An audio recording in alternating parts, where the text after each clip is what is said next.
Oke, assalamualaikum warahmatullahi wabarakatuh.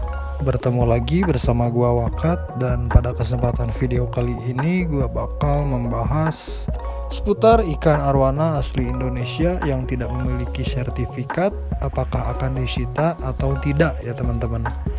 Oke, seperti biasa sebelum lanjut jauh ke videonya, buat kalian yang baru bergabung dengan channel ini, silahkan diklik tombol subscribe-nya agar gue lebih bersemangat lagi dalam membuat video-video tentang ikan hias khususnya. Dan tanpa basa-basi lagi, kita langsung saja ke videonya.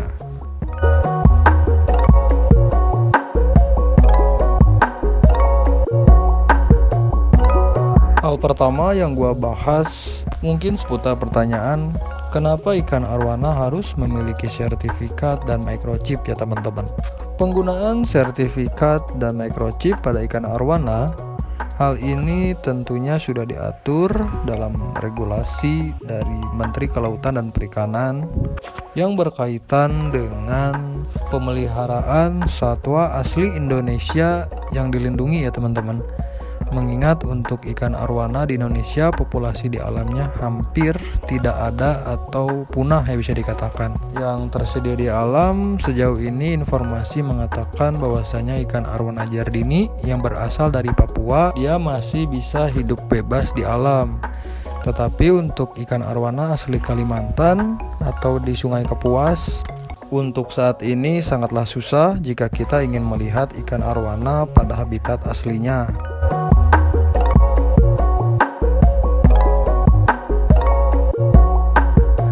Arwana endemik dari Indonesia, khususnya dari Kalimantan, meliputi beberapa jenis, mulai dari golden red, green pinot, red banjar, dan yang terakhir adalah arwana yang menjadi primadona, yaitu arwana super red.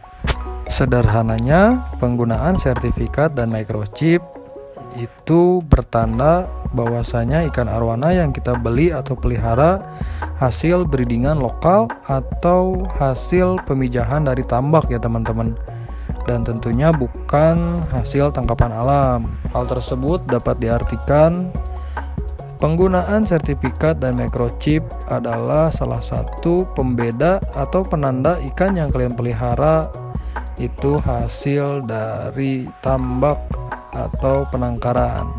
Hal ini pula yang menjadi salah satu jawaban kenapa ikan arwana jardini atau silver pada saat ini tidak memiliki sertifikat ya teman-teman. Berbeda dengan arwana pinot, red banjar, golden red atau super red yang notabene dia dipasang microchip dan memiliki sertifikat. Untuk silver sendiri dikarenakan ikan arwana silver bukan asli endemik Indonesia ya teman-teman, melainkan arwana silver berasal dari Brazil.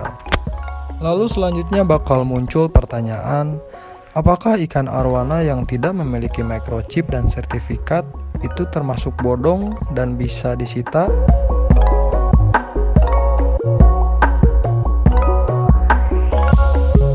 Untuk menjawab pertanyaan tersebut, ikan arwana yang tidak memiliki sertifikat dan microchip bisa dikatakan salah satu ikan yang ilegal ya teman-teman.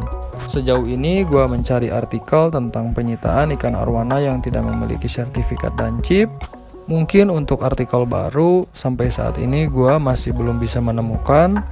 Tetapi sekitar tahun 2009 ada salah satu penyitaan yang dilakukan di sebuah toko ikan hias yang dilakukan oleh BKSDA. Pada peristiwa tersebut BKSDA mendatangi dan menyita beberapa ikan arwana yang dinilai sebagai ikan ilegal di sebuah toko akuarium ya teman-teman. Dan untuk beritanya ini gua udah screenshot. Penyitaan ini terjadi dikarenakan pada toko tersebut didapati beberapa ikan arwana yang tidak memiliki sertifikat dan chip. Selain itu juga sesuai regulasi, jika kita ingin memelihara ikan arwana atau menjual belikannya harus memiliki SIPJI, surat izin pemanfaatan jenis ikan hias yang diperuntukkan untuk kesenangan tentunya. Kendati demikian, sampai saat ini untuk kelas penghobi rumahan, gua masih belum mendengar tentang penyitaan yang dilakukan oleh BKSDA jika ikan arwana tidak memiliki sertifikat dan chip ya teman-teman.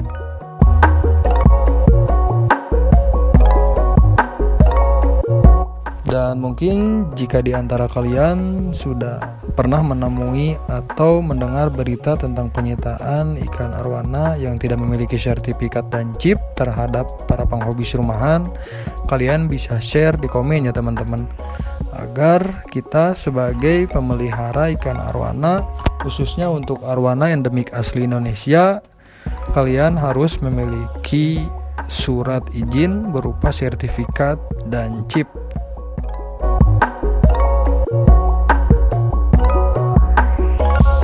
Agar ikan yang kalian pelihara tidak dianggap ilegal ya teman-teman. Kita sebagai warga negara yang baik dan patuh tentu saja harus mengikuti regulasi yang berlaku, walaupun ini tentang ikan hias. Oke teman-teman, mungkin itu saja yang dapat gue sampaikan dalam video kali ini. Terima kasih buat kalian yang sudah menonton video ini sampai beres, dan sampai jumpa di video gue selanjutnya.